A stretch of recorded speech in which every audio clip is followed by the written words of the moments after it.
weekly recurring shows on Jewish Live, and you can check them all out at jewishlive.org/on-demand. So we hope that you'll do that, but I'm going to pass it right back. Thank you to JWA and Judith, all yours. Wonderful. And I just want to say that I started the live stream a little bit late. I apologize for that. So I'm just going to reintroduce that. Welcome to the Quarantine Book Club. We're delighted to have you here, hosted by the Jewish Women's Archive and Jewish Live. And we're so thrilled to have, hundreds of people with us for this evening. As you have seen, people are introducing themselves in the chat. We love to know who's with us. We're sorry that we can't have video and sound for everybody, but that's because we have such a wonderful, robust group with us tonight, which makes us really, really happy. So please introduce yourself in the chat. Let us know your name and where you're coming from. Also feel free to ask questions in the chat box and I'll bring those into the conversation. Tonight, it is really a true honor and delight to have with us Rabbi Laura Geller. Rabbi Geller was the third woman in the Reform movement to become a rabbi and the first Reform woman rabbi to be selected as a senior rabbi of a major metropolitan congregation when she became the rabbi at Temple Emmanuel of Beverly Hills in 1994. She has been recognized with many awards and honors, including being named one of Newsweek's 50 most influential rabbis in America for 2 years in a row, and one of the Forward's most inspiring rabbis in 2015. When Rabbi Geller was the executive director of the American Jewish Congress Pacific Southwest region, she created the AJ Congress Feminist Center, which became really a model for other Jewish feminist projects around the country. And we are really honored to have her on the board of JWA. And so glad to have you here with us tonight. Thank you. I'm delighted to be here. So I have your book, which I love, Getting Good at Getting Older. And I've been giving it as a present to many, many people. Thank you. I would love to just start with a little bit of the story of the origin of this book and how did you come to work on this project? So I was 62, I'm now 70, and I was beginning to think about the next stage of my life. I gave a sermon that was entitled, Will You Still Need Me When I'm 64? I wasn't really worried about losing my hair, maybe I should have been, or whether somebody would still need me and feed me 2 years later. But I did notice that a huge percentage of congregants were boomers and many were leaving the congregation. So the sermon led to a listening campaign where we met with 250 congregants in each other's homes, and we asked them how they felt about this stage of life, this stage between maturity when they were building their careers and raising their families and frail old age. It turns out that that's a new stage of life. It didn't exist for my grandparents. We're now living approximately 30 years longer than people were a century ago, thanks to advances in medicine and education and science. But these years are not tacked on to the end of our lives, but in the middle, between midlife and frail old age. It's a whole stage that didn't used to exist.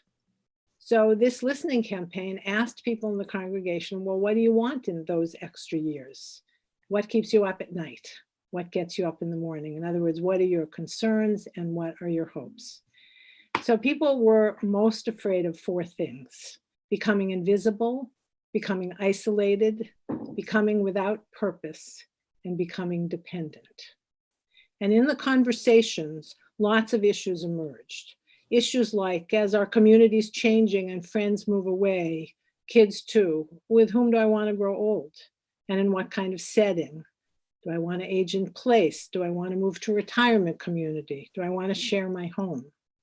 So that was one set of issues. Another had to do with navigating changing relationships, friends, nurturing long-term commitments, letting go of toxic friendships, dealing with older parents and millennial kids, how our relationships with our intimate partners change.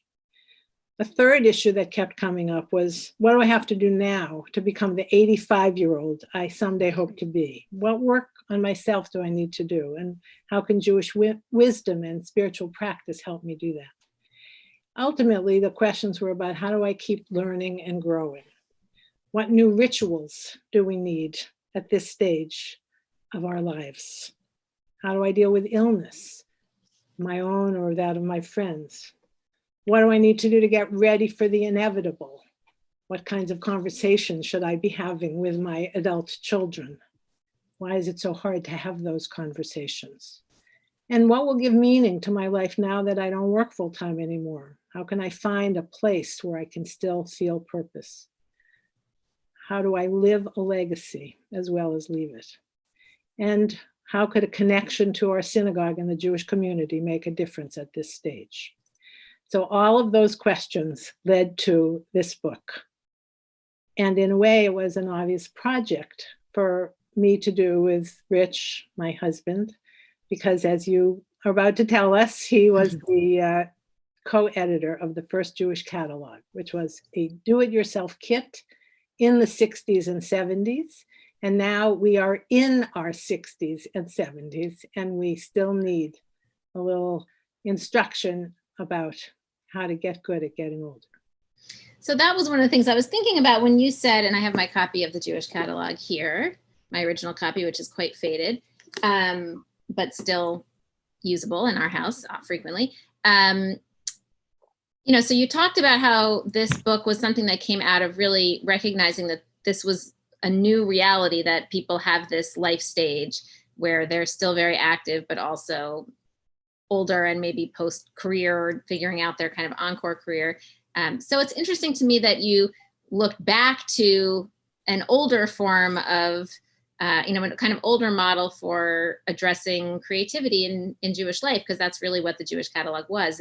As you said, it was meant to be the kind of Jewish countercultural whole earth catalog and a do-it-yourself guide, and really a kind of exploration of how to approach Jewish living with an eye towards tradition and towards creativity, and make it something that you would actually want to live, not just something that would sit on your bookshelf. And so it's very practical. And the Jewish catalog, for those of you who don't know it, and I was born the same year it was born, and the same year it was published, and actually grew up in the community that produced it. So it was very much an active part of my life, but it covers everything from how to tie tzitzit to what Shabbat is, to what is gematria, to how to build a sukkah. It's very practical, and also addresses a lot of kind of existential questions about what Judaism is for. So why go back to this model for your project? The Jewish catalog named a moment. It didn't create the moment, but it captured a moment. And we're in another moment. And both Rich and I felt that we could capture that moment. And basically, the Jewish catalog was created because a bunch of people wanted to know how to build a sukkah, and they didn't know how to do it. And they went into the backyard and they said, whoa, there should be a whole earth catalog about how to build a sukkah. And that's what led to the Jewish catalog. Well, those very same people now, a bit older, a little less hair or a little grayer hair, want to learn how to get good at getting older. And we need tools, and we need a conversation. And it's a moment that we could grab. And that's what led to the book. And like the Jewish catalog, this book is not a sermon. It's an irreverent, thoughtful, engaging, funny. It's laid out like the Jewish catalog, with cartoons and words of wisdom, some from the tradition and some from modern Jewish folks. One of my most favorite images in the book is a photograph of a tombstone in Iowa, a woman named Menster, and it is a cookie recipe. So it's the picture of a cookie recipe. And apparently on the other side of the tombstone, it said, whenever anyone asked Mom for her cookie recipe, she said, over my dead body. Yes, I appreciate the sense of humor that is baked into the book as well, and its practical nature. So you talked about how you started it when you were 62, or you started this project when you were 62, and now you just turned 70, Mazel Tov, Ad Me'av Esrim. So how did the project evolve and change over time, and were there surprises along the way? Well, there were a lot of surprises along the way. One was how hard it is to name this stage. What do we call ourselves? Well, some of us call ourselves boomers, but that's the technical category. It isn't necessarily a life stage. someday our millennial children will be in this life stage. So it's not really about boomers. We are naming a new life stage, not just about us, but for the people who will come after us. Do we call ourselves seniors? If we had a screen of everybody and I said, how many of you love to be called seniors? I bet it would be a kind of a mixed response, right? I like those senior discounts, but I'm not so sure I'm comfortable being called a senior. Retired, well, some of us didn't work, so we're not exactly retired. Seasoned, an elder. People sometimes don't like that because it sounds elderly. I'm not elderly. On the other hand, elder is a category of great honor in many religious traditions. Is this the third chapter, or is this the encore generation? In Japan, apparently they call folks in our age cohort yold, standing for younger, older. And the name I actually like best is perennial. Oh, I like that too. That's nice. So that's the first thing that was a surprise. The second thing that was a surprise is how important friends are as we get older. That was something that I don't think we actually realized. I was struck by finding in Betty Friedan's book that she wrote in 1993 called The Fountain of Age. This was a long time before anybody was talking about this stuff. She wrote, more and more psychologists have found that for older persons, loneliness is not necessarily linked to the death of a spouse or to how infrequently they see their children or grandchildren, but to the absence of personal relationships with peers, friends of their own age or any age, who share their interests and with whom they sustain their roots of shared experience. So that was a surprise, the significance of friendship and how it changes. Another surprise was how much in denial so many people are about getting older. Sure, there's ageism out there in the world, and that's real. The last socially sanctioned ism. But the real issue, I think, is internalized ageism, our inability to acknowledge that, yes, we are in fact growing older. Another surprise was how hard it is for people like me to ask for help, even when we need it. Another is how few people in this age cohort have shared their end of life wishes with their adult children. Everybody in my congregation had written those. Their lawyers had them, their doctors, but they had never had the conversation with their adult children. And talk about a setup for a tragedy, that's it. Another surprise, and I think this is really urgent, particularly now, is how real the epidemic of loneliness is. As we get older and our social capital constricts, we are more lonely. And in fact, there is another plague right now, the plague of loneliness, not just for younger olders or for very old people, but for people across the generations. Vivek Murthy, who is the former US Surgeon General, said that loneliness and social isolation are associated with a reduction in lifespan, similar to that of smoking 15 cigarettes a day, and even greater than that associated with obesity. So this is a real issue, and it's particularly exacerbated now. Another couple of surprises, how myopic the Jewish community is about this, when it thinks about the future just in terms of families with young children and how invisible this cohort is. Another surprise, not to many of you on the phone, I'm sure, but our kids don't want our stuff.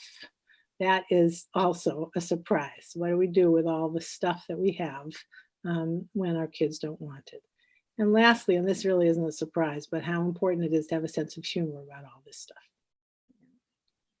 So there's so many things there that I want to dig into, but let's talk about what you referred to, which is that we're having this conversation in the middle of a pandemic, and a pandemic that has a particularly heavy impact on older people. And so it's meant that though all of us are confined in various ways and restricted in our movements, it's really in particular older people who are cut off from other people and from going out in the world. So what would be different if you were writing the book now? Is there something else that you would want to add that would speak to this moment? Well, first of all, one of the real changes that has happened because of the pandemic is that you can't pretend you're not getting older. I might say, I'm still young and active and, I'm not really whatever. But the bottom line is I now have been designated as vulnerable because I'm over 60.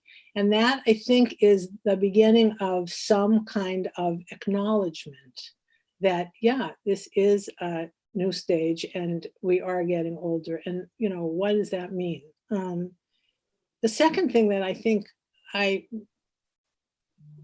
that is important for us to think about is the tension between generations. On the one hand, there's this meme out there in social media that this pandemic is a boomer remover, and that it's okay if older people die because we need to get the economy started again for our grandchildren. So there's that on the one hand, and I think that that's very frightening for a lot of us. But on the other hand, and not only frightening, but very dehumanizing in general for people to think of it that way. But it's happening, Right. Maybe a small group of people, but it's still happening. On the other side, though, intergenerational connectedness has never been more important, right? I couldn't be functioning as well as I am if my wonderful stepdaughter wasn't willing to come once a week and go shopping for me. I need somebody who's younger in my life, and cultivating relationships with younger people is hugely important. At the same time, for a lot of us, our adult children have moved in with us so that we can help them out or to help take care of grandchildren. So what does this intergenerational possibility offer to us at this moment? I think that's a really important thing that if I were writing the book now, I would want to think more about. And finally, the most important way it would be different is technology. There's hardly anything in the book about technology. And if I were writing it again, there would be a chapter not only about how to use it, how to access it, what are the tools and resources, but also how we can use it. How do we use Facebook or Instagram or whatever, WhatsApp, to stay connected? That piece is missing completely, and I would definitely want to include it if I were doing it again. Well, if you had done that, I assure you that part would be out of date in approximately 3 months. So it's probably good you didn't include it. Although I think that the larger conversation about how to get over fear of technology, or how to, and this is connected to the intergenerational piece too, how to learn from one another, or how to frame, I think about this in my own work. How do we meet people, how do we meet people where they are and give them the tips that they need so that they can feel comfortable using a particular technology? Right. I do find in my work here in Los Angeles, where we have created a village where people from 2 synagogues are joined together, everybody living in their own home. It, as important as all this technology is, regular phone calls, regular buddies, checking in with people regularly becomes hugely important, and in some instances actually life-saving. So, but still, we need to think about it, and not, it's a language that I don't speak, but it's a language that I need to at least learn how to speak a little bit. So the comment you made about kids not wanting stuff has generated a lot of interest in the chat, and it's a very familiar piece. And I think that also, to me, connects to another theme in your book, which is about the importance of sharing your story. Because I think so much of the reason why our things matter to us is because they represent a particular memory or moment, and there's like a story that inheres in the object. And we often think that by leaving the object to somebody, we're somehow passing it down. But actually, I think in the end, what's really most important is the story of it. And one of the things that, at JWA, we're obviously very interested in stories. And in fact, some of the work that we're doing now is around creating new technological tools so that people can more easily capture their stories and share them. And we created an app called Story Aperture, which has prompts in it and questions in it, and allows you to record right in your phone and upload to our site with a photo. And I've been actually encouraging people to use this as a way of encouraging decluttering, to say, okay, if I'm going to go through all this stuff and I'm ultimately going to have to get rid of it, why don't I tell the story of each object, take a picture of it? And that is a way to tell stories. And in fact, in our oral history work, we often encourage people to start with an object, to bring an object and tell the story of it, because it's a way of kind of it's hard to know where to start, right? When you want to share your whole life. But if you can start with a few things that mean something to you, it's a way to begin. And so we use that as a kind of trick in some ways, but I think actually, we use the object as a trick for storytelling, but I actually think storytelling can be used as a trick for letting go of objects. So I love the part of your book where you talk about tips for sharing stories. I want to make a plug for Story Aperture as a way to do that, but also connect those two pieces, the stuff piece and the story piece. So actually, when we can see each other again, one of the real gifts that you can give to somebody who is older that you love is to walk with them around the house and have them tell those stories while you're standing with them in front of those objects. And you're absolutely right. It helps people let go of things, and it also is a way of being seen and being heard. Some of the most beautiful parts of the book are ritual related, are kind of how you make meaning from these challenges that you see in the lives of older people. Would you tell us a little bit about one or two of the rituals that you talk about in the book? So to set this up, I want to remind everybody that we learned this from Jewish feminism. When I was a rabbinical student in the early 70s, I learned that there was no important moment in a lifetime of a Jew for which there was no ritual. And then I realized that it wasn't true, that there had been a lot of moments in my life as a Jewish woman that were not marked by ritual. And what I discovered at that moment is that my experience is Jewish experience. And there is a Torah of my life that is powerful and connected to the Torah of tradition.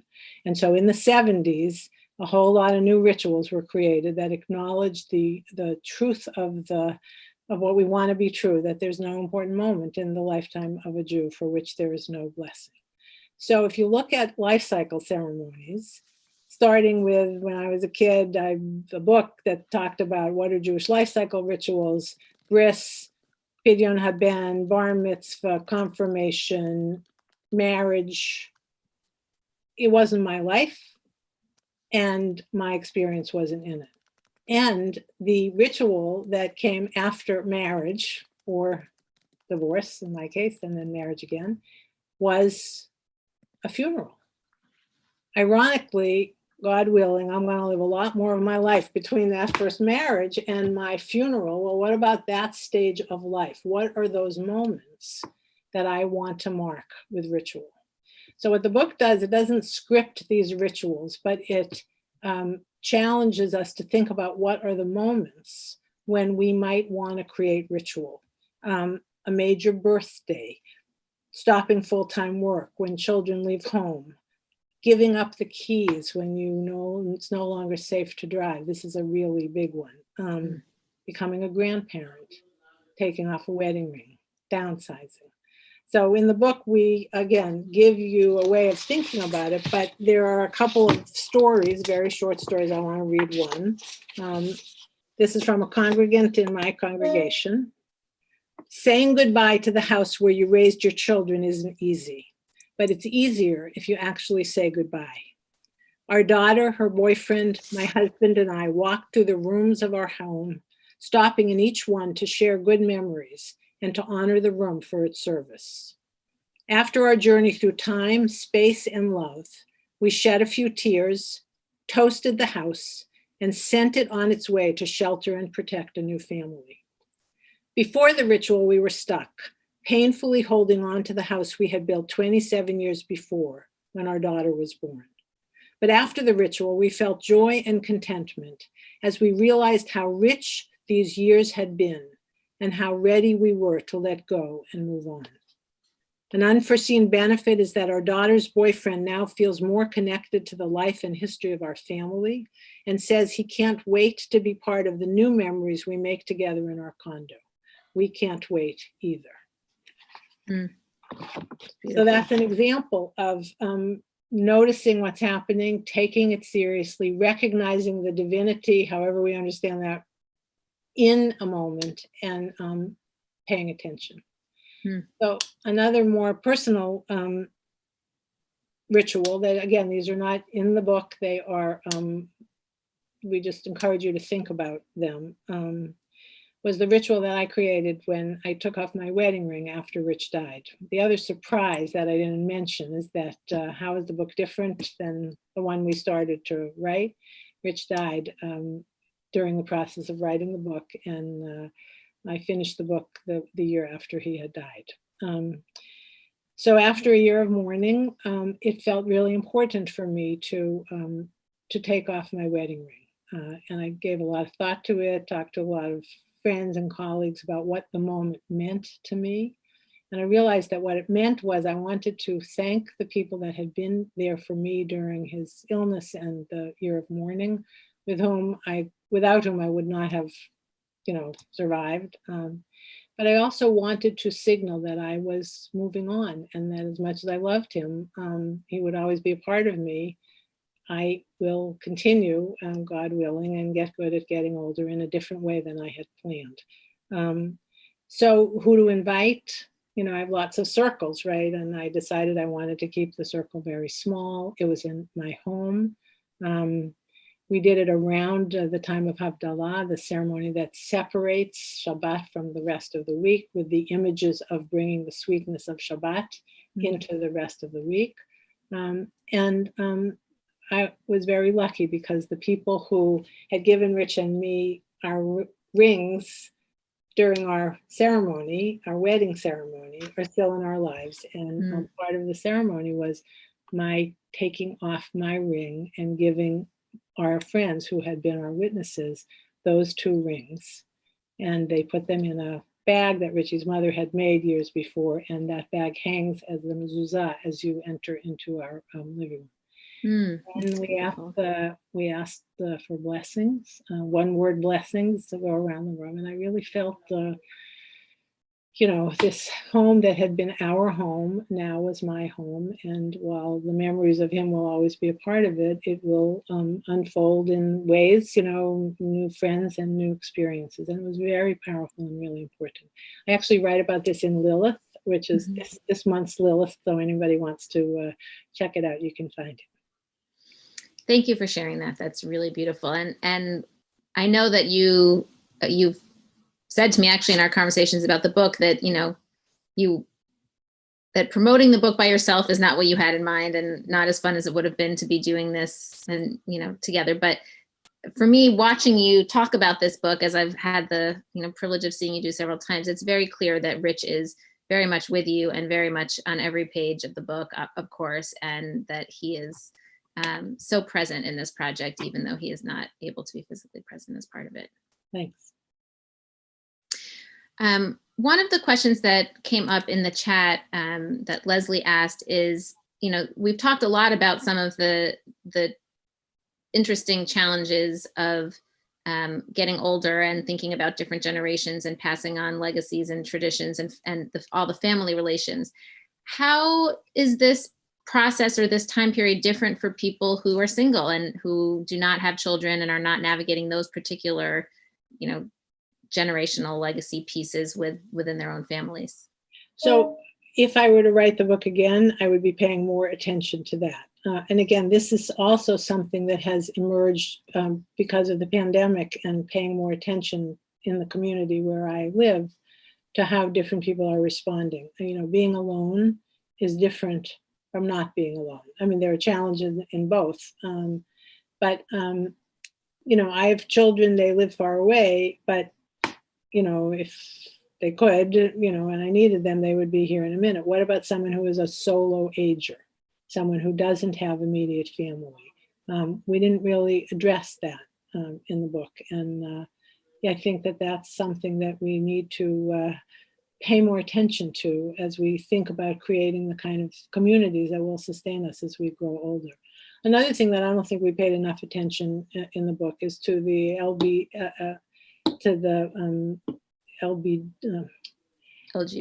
LGBTQ community and the particular challenges of growing older in that community. I think that is something that, again, I'm noticing much more now than I did when we were writing the book, and I would pay more attention now.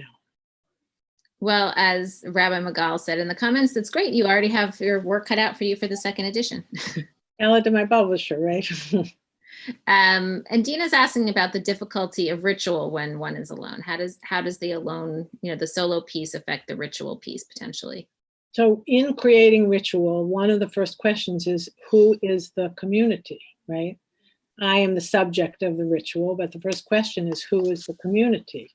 Who did I want to include? I am part of a congregation. I could have done this in front of the entire congregation. That could have been my community, but it didn't feel right. So I would ask someone who is alone to begin to think about who is the community that you want to be the witnesses for this ritual. I do think in general that ritual is something that is public in the sense that there are witnesses. It doesn't mean that there are millions of people, but it might mean that there are some people. So who are those? That discernment is really much a part of what it means to create a ritual. Mm-hmm. So one of the things that you already mentioned briefly, but I want to dive into more deeply, is this question about how the Jewish community is responding to, or maybe not responding to, the boomer generation and the needs of the boomer generation. You actually recently wrote a great piece about this in eJewish Philanthropy, and we'll share that link in the chat. But in that article, you describe some of the problem, especially in light of the coronavirus, and you suggest some of the ways that the Jewish community could be doing better in paying attention to the needs of younger, older people. So can you talk a little bit about how you're thinking about this? So, what does it mean that these moments are all coming together? We can't pretend that we're not growing older. Isolation is real. Technology is a challenge. Intergenerational possibilities are important. What would it look like for the Jewish community to begin to now ask the question, after this is over, what do we want the Jewish community to look like? I really hope that after this is over, that the active older adults in all the different manifestations of the way we are, some of us with partners, some of us partnerless, some of us with children, some of us not, some of us grandparents, some of us not, some of us grandparents with wonderful relationships with our grandchildren, some of us with grandchildren with not such good relationships. I mean, the Jewish community needs to notice this cohort. We're a large cohort, a huge cohort, and we have energy and resources and talent and expertise, and we want to give back. So what would it look like for us now to begin to think about what happens then? What kind of research do we need to do to find out what our needs are? What kind of mapping ought we to be doing to see actually what's going on out there? What kind of exploration of different ways of creating community need to be explored? And so we put out a list of things that we hope we will begin to think about. And my hope is actually that we create a kind of a network of folks that are doing work that includes this age cohort, and that we begin really to talk to each other and think about how we can connect us to the Jewish community in ways that are powerfully important. The Jewish community talks about lador vador, from generation to generation. I think that it's time to start to talk about dor vador, generation with generation. It isn't just me giving to a younger generation. It's also me learning from an older generation, but it's also a younger generation being part of my life and me learning from that. So that's all part of this agenda, and we'll see, moving forward, whether we get interest about it. I mean, for example, Repair the World, a wonderful organization that links millennials with service opportunities. At this moment in time, hopefully they are beginning to imagine what it would look like to also have us be involved in that. I have the skills, I have the talents, I actually have the time. How would I find what is the best use of my skills and resources? So those are the kinds of conversations, the partnerships that we need to begin to think about that will enrich our lives and basically change the paradigm of what it means to grow older. It is an interesting thing to see, because I think there's so many, and this is true of not only in the Jewish community, I see this also so much in the way, in the feminist community as well. There's so many stereotypes about different generations and so many preconceived notions and sort of very rigid ideas.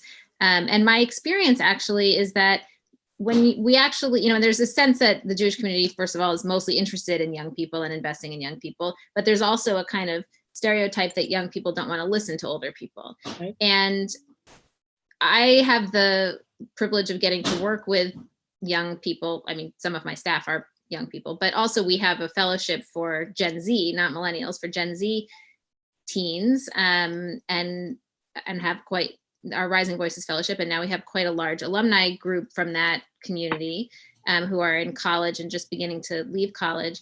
And my experience with them has been that actually they are very much open to learning from older people. And we have them do interviews with people in their, in their lives, their parents, grandparents, parents, friends, coaches, teachers.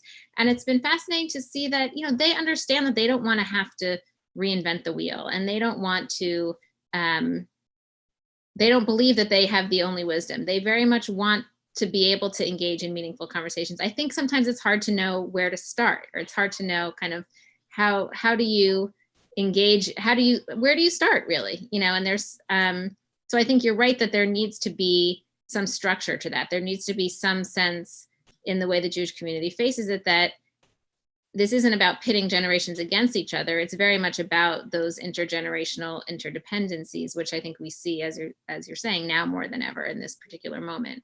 And it is true that Jewish institutions are, faith institutions in general, and Jewish institutions are one of the few institutions that still exist where a certain kind of intergenerational connection is possible, right? The village that is connected to my synagogue, there's an early childhood center, and there's a religious school, and there are teens, and what does it look like if we all can be connected? And I think that as we think about senior housing, we should be thinking about intergenerational housing. I mean, how wonderful would it be to be in a kind of co-housing setting where I had my own home, and next door is a family raising kids, and what would that look like? We need to start thinking about it, because we, after this epidemic, are going to want to grow older differently.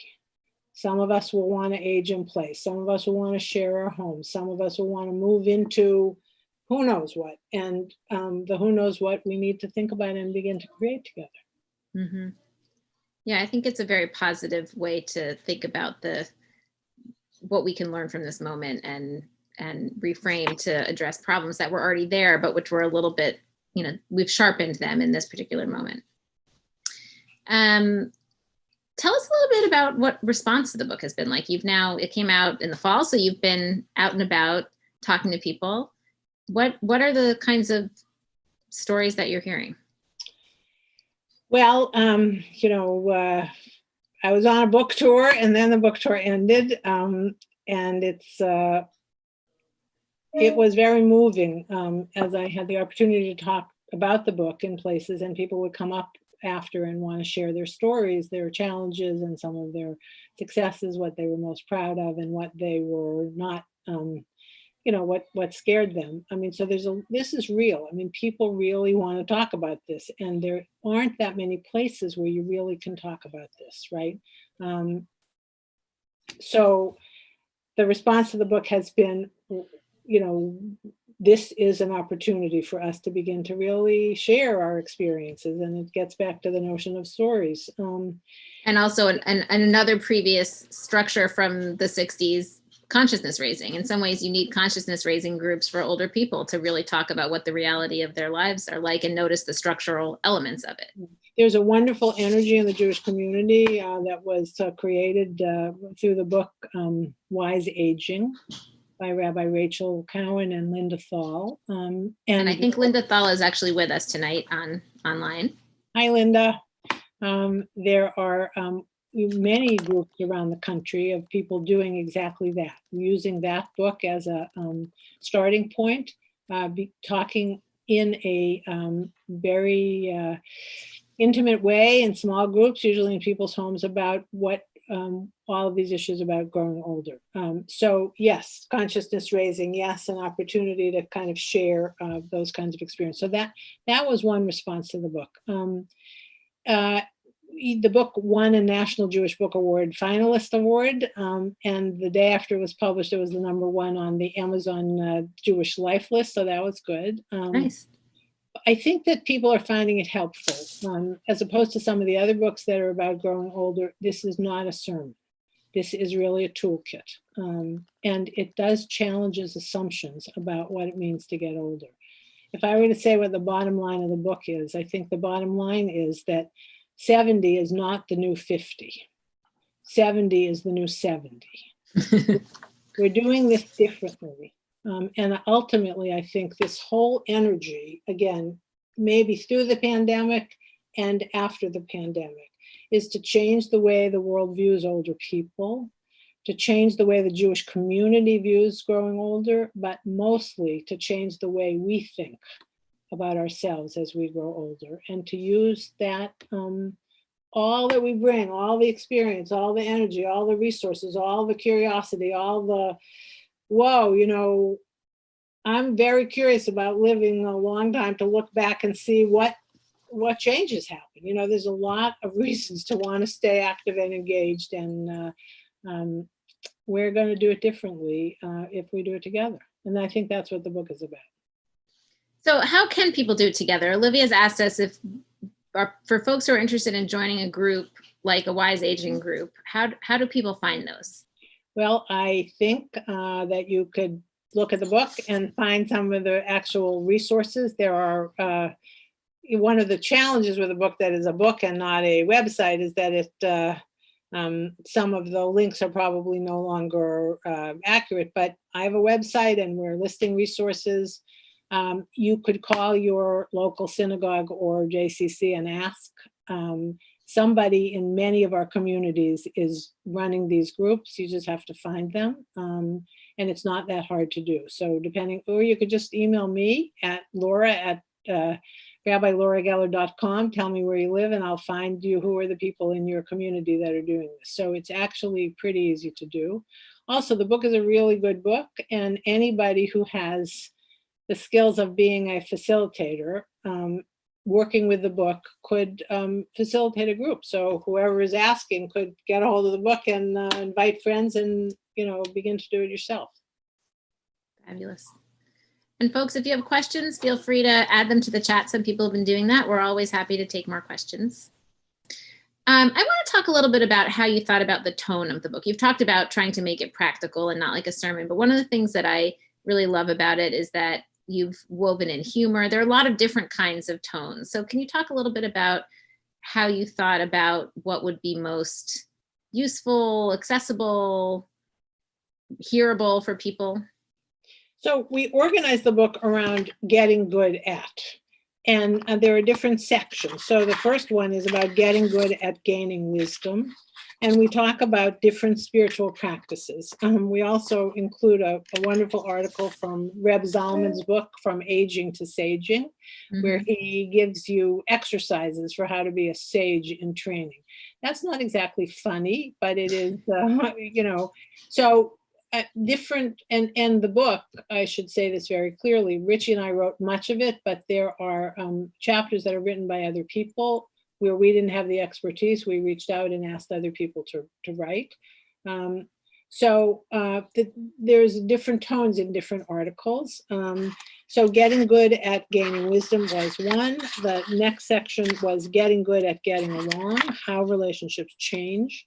And again, different people wrote different pieces for that.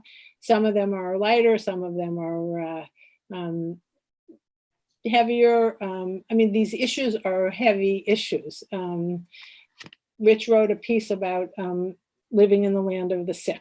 When he began to write that piece, he was completely healthy. Well, we didn't know that he was, you know, eventually going to have a terminal illness. And then he rewrote it a little bit after he was already diagnosed. One of the real gifts of the book is that because we were writing this book, we had to do research on everything, including planning a funeral, and do you have, in different choices, and we're not making judgments. So we talk about cremation, we talk about burial, pros and cons and whatever. There's nothing that we hadn't talked about because we were writing this book together, how to have a conversation with your kids about end of life issues. We actually took our kids to on a vacation, and it's a blended family, so that's complicated. And we basically said to them, we'll take you to Mexico and we'll have a wonderful vacation. But the cost of the vacation is we're going to have the talk, the conversation. And we write about that. And it's heavy, but it's also funny about what it means to get those millennial children, particularly raised in different homes, to think about these kinds of issues. So we, and then there's an article that I find very beautiful by Nessa Rappaport, where she, different from the other articles, it's not there are not tools in it, but it's essentially a poem piece about, it's called Regarding My Body. And she talks about what it feels like to be embodied in a body that is growing older, and how or just what it feels like to kind of acknowledge the changes. Many of us have had the experience of walking in a room and looking in the mirror and suddenly saying, what's my mother doing here? How did she get here? I mean, so those kinds of, both funny and also poignant and serious. So I'm 46 years old, which isn't that old, but is older than I think of myself as being. And I'm also currently trapped at home with two 13-year-olds. So I feel like I'm aging about 10 years every day, to be honest. Right. How early can people start practicing at getting good at getting older? I mean, getting good at getting older, we're all getting older all the time. Absolutely right. So how did you think about that as you were writing? Sort of how I mean, obviously you were writing it for a particular demographic, right. But do you feel like there are pieces that speak to the process of aging at any age? Sure, a lot of them do. Certainly the spiritual practices, getting good at getting, with the same, right. I'd like to be a sage in training right now. I'm going to start that. And maybe you have a practice of meditation now that didn't wait until you were 70 to start it. And then journaling, and Tiffany Schlein has a piece about Tech Shabbat. Not connected to age. I mean, these are spiritual practices. They're particularly relevant maybe for somebody in my age cohort, but not necessarily. But I mean, what we did find is in this age cohort, and we're talking not about chronological age, but functional age, right? But in this life stage,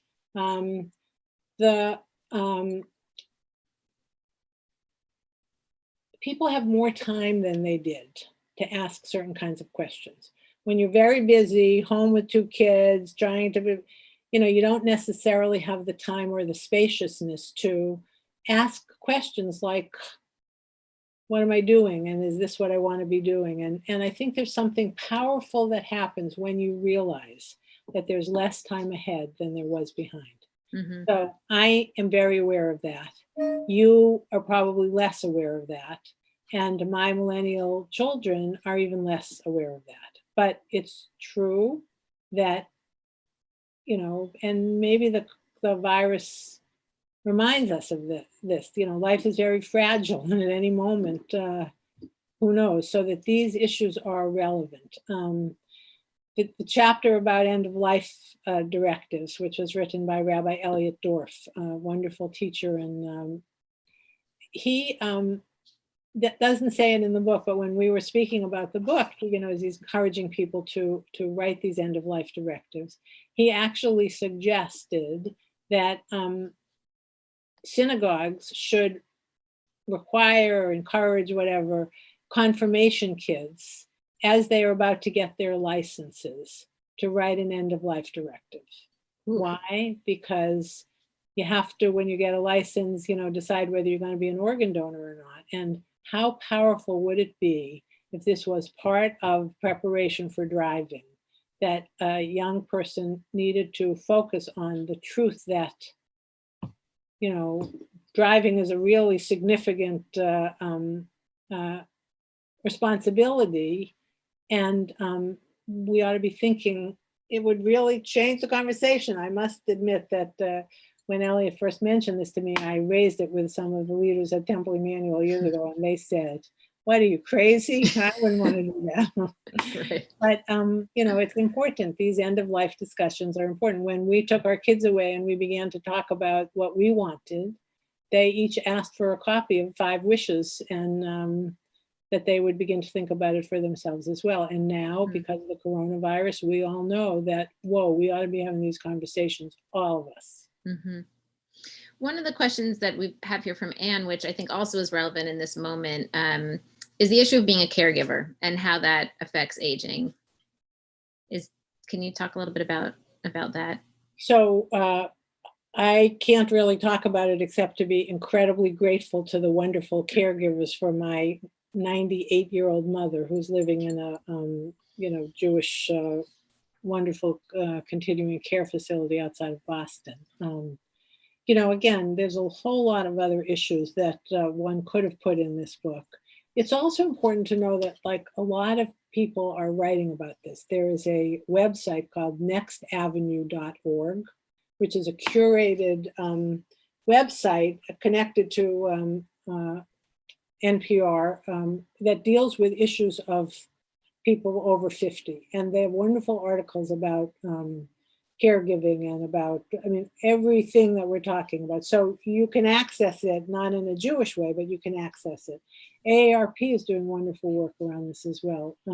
So there are resources out there. You know, it's interesting that when Richie and I first imagined the book, and we found a wonderful agent, and we had this agent look for publishers, a lot of publishers said, "Oh, this is a great book, but it's too Jewish.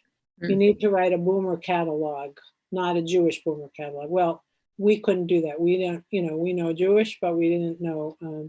But, you know, there's no whole earth catalog for boomers, although there are many websites. So, you know, we're in a different universe, and maybe websites take the place of or curated conversations like this. So there's some questions, some more sort of personal questions about your process, and both as a writer and as an ager, that have come up. Louisa is asking what the most difficult part of the book, writing the book, was for you personally, and where you grew the most in this process. I think the most difficult part for me was finishing it after Richie died. You know, he had a perfect death, if you can call a death that's 20 years too early perfect, but it was perfect again because we had talked about everything. So the book was essentially, you know, written, but there was still a lot of stuff that needed to be done, including new pieces that needed to be written because he had died. I mean, we didn't think about mourning. You know, there are a lot of good books about mourning. We didn't think about mourning from the perspective of somebody like me. And so there were new articles that needed to be written. So I think maybe that was the most difficult. But Louisa is my cousin, I think. Hi, Louisa. And I do want to say that one of the things that I wanted to say about the technology piece is, and about stories, sharing stories. So I'm part of a group of cousins who all turned 50 the same year, 20 years ago. And since then, we've been meeting once a year as on a retreat. And because of the pandemic, we now have a WhatsApp group.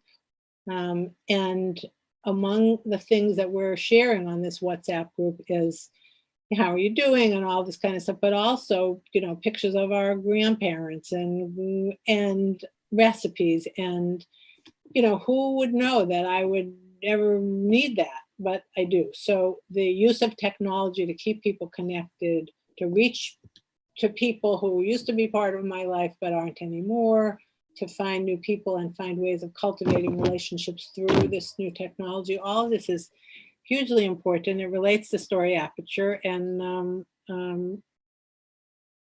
I guess not exactly as an answer to your question, but one of the power of stories, and also this cousin's chat, is the resilience of our ancestors. You know, and Jewish women in particular. You know, we've been through bad stuff before, and look, here we still are. And to be able to share those stories and know those stories is really comforting at this time. And that's why the work that the Jewish Women's Archive does is so very important. Thank you. Yes, we certainly feel like there's an urgency to our work. We think that all the time, but we can see people resonating with it in different ways right now. And we have a question about what's giving you the most joy as you grow older. Question from Ellen, which I think is a nice question to bring us close to the end. Well, I have 2 grandchildren, 5-year-old and a 3-year-old, and they bring me a lot of joy right now through FaceTime or Zoom, but I look forward to when they live in Portland and I live in Los Angeles. At least we're in the same time zone. I think that also what brings me joy is, recognizing that this growing older stuff, complicated as it is, if it isn't also accompanied by joy, we're in trouble. So what are the things that give me pleasure? So a bunch of people in this virtual village of ours do line dancing, and they just have a lot of fun with it, so what are the things that are fun? So for me, it's certain kinds of reading, walks that I'm taking with friends, learning to cook with my stepdaughter, recognizing the possibility that I have opportunities now that I didn't have before. I have more time, and just the joy is important. Nachman of Bratslav says it's not incidental, it is in fact essential to the spiritual task. So how do we find things that give each of us joy? It's different for each of us, but it's really important to pay attention and to want to find ways to access it. Absolutely. And as you said, though the book is heavy in some ways, there is joy in every, piece of it, including the little cute drawings, which I really love. I'd love to end with the poem that is the epilogue, okay, which is really about how we're always teaching and learning, which is so key to the work that we do at JWA and to this question of legacy. This is a poem by Hannah Block, wonderful poet. May her memory be a blessing. I used to study the bigger kids. They'd show and tell me how to wiggle my hips, how to razz the boys. Now I'm watching my cohort master the skills at each grade of incapacity and get promoted to the next. To the oldest, I'm a novice. These 75-year-olds, they think they know everything, says cousin Leo. He's 90. Who thinks, Leo? Who knows? We're too busy reading Gratitude and Being Mortal, passing around the revised edition of Dying for Dummies, still trying to get it right. And the young study us. Thank you. Thank you for this opportunity. And again, my website, RabbiLauraGeller.com. I'd love to hear from people, and we'll be delighted to be in correspondence with any of you. And I want to thank you for this book, because I am, my generation is looking to yours to forge this path, as you have forged many paths before, and reinvent this new life stage so that we have a sense of how to do it even better when we get there. So thank you for doing that and for making that possible and for sharing your wisdom and your life experience with us tonight and through the book. And I feel so lucky that I get to learn from you regularly. So thank you. Thank you. I feel the same way about you. Thank you. Thank you. Intergenerational connections right here. Absolutely. Absolutely. Thank you all of us thanks to all of you for joining us. We've had about 400 people online with us tonight, which is fabulous. I hope that you will all come back next week, same time, same place, for our conversation with Anna Solomon on her new novel, The Book of V, which is loosely based around the story of the Book of Esther, which is very cool. So check that out. And then the following week with the poet Rachel Zucker, who's one of my personal heroes. If you're looking for more conversations like these, check out our podcast, Can We Talk? which you can find wherever you get your podcasts, as well as on our site. We just released a new episode, which is great for book lovers. It is an intergenerational reflection on Judy Blume's classic, Are You There, God? It's Me, Margaret, which is celebrating its 50th anniversary this year. And the podcast is a conversation of me and Nahani Rouse, our podcast producer and host, with our 2 teenage daughters. So if you like intergenerational conversation and you like books, that is a great episode for you. And I'm also happy to share, as I think I mentioned last week, that in June, we're going to be piloting a new series on Jewish women in history.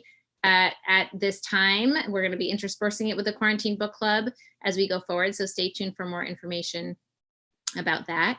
And wishing everybody a good night. Stay safe, stay healthy. We look forward to seeing you again very soon. Good night, everybody. Thank you. Thanks, Laura. This was fabulous.